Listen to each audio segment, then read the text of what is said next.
G'day, it's Jamie, and welcome to Where's My Yowie. Today, I'm reading an old newspaper report about a Yowie sighting at Port Hacking, New South Wales in 1856, so we'll get into it. This was published in Sydney's The World's News on Saturday, the 10th of February 1940, titled Australiana, editors Yahoo. The Angourie Clarence River crocodile recalls when a Yahoo was reported in the hills behind Port Hacking some 80 years ago.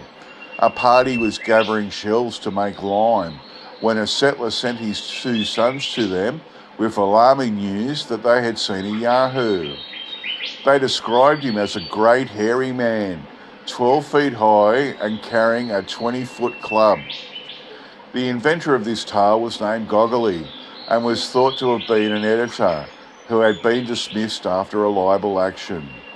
His story would have been big news if it had been true, but it failed to accomplish its purpose of scaring away the intruders. The end. This is really interesting, this. It's the biggest Yowie I've done a story on so far. They described him as a hairy man, 12 feet high, and carrying a 20-foot long club. And that's really interesting. It sounds a bit outrageous, a 20-foot long club, but a friend of mine a couple of years ago was telling me that she saw some Aboriginal artefacts that the elders showed her, and one was a woomera, a spear thrower, and the other one was a noa, a club, and she was amazed at how huge they were. And I remember her saying at the time, she said you'd have to be at least 12 foot tall to use them, which is really interesting. And then so Goggly featured in a video that I did a while back called Yahoo Yarns, Yowie shootings and sightings at Port Hackings in the 1860s. And the story I did on Goggly in that video, he shot a Yowie and put a couple of bullets into it, and it took off. And when he went to where he shot the Yowie, he found his bullets flattened on the ground, which is really interesting. And then I'd like to talk about Goggly because he had a pretty interesting life. His full name is Charles James Goggly.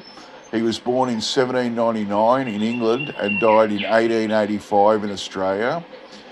In 1817, Charles Goggly, William Goggly, his brother, and John Whitford were arrested for stealing handkerchiefs valued at 7 shillings and 6 pennies from a shop in England. And at the trial, Goggly's defence was, my brother asked me to go with him to buy the handkerchiefs. We met Whitford, who went into the shop and came out and told me to put the handkerchiefs in my pocket, which I did. His brother William Goggly and Whitford made no defence, and the sentencing was Charles Goggly, aged 18, is sentenced to life imprisonment, found guilty. His brother William Goggly, aged 17, found guilty, sentenced to death. And Whitford, aged 18, found guilty, sentenced to death. But they were recommended for mercy, and their sentences were commuted because they were transported from Kent, England, on the ship Lord Sidmouth that left on the 20th September 1818 and arrived in Sydney, New South Wales, Australia on the 11th of March 1819. Charles was assigned a labourer to John Warby, and William was sent to Port Stephens as a labourer with the Australian Agricultural Company. In 1832, approximately, he married his wife, Charlotte Fowler, and then Charles was eventually, with 118 others, recommended for conditional pardon on the 1st of December 1838. He received the pardon officially 2 years later, on the 5th of December 1840. He fancied himself as a bit of an author and newspaper reporter, and he published a magazine, and this was the newspaper article that was about it. Charles James Goggly of Sydney, a labourer, was charged with publishing an obscene libel on the 8th of April 1843 in the form of a newspaper entitled Satirist and Sydney Spectator, of which Goggly was the publisher, which described a supposed dialogue between a number of lewd women of a most obscene and disgusting description. He pleaded not guilty to the charge, but was sentenced to 1 year in jail at Berrima. Eventually, when he got out, Charles and Charlotte, his wife, moved from Sydney to Port Hacking, where he spent his time as a fisherman and shell gatherer. Now, this is where the interesting bit too. This is a sighting that I talked about earlier. In 1856, Captain William Collin went to Port Hacking to fish and gather in shells to ship to Sydney for making builder's line.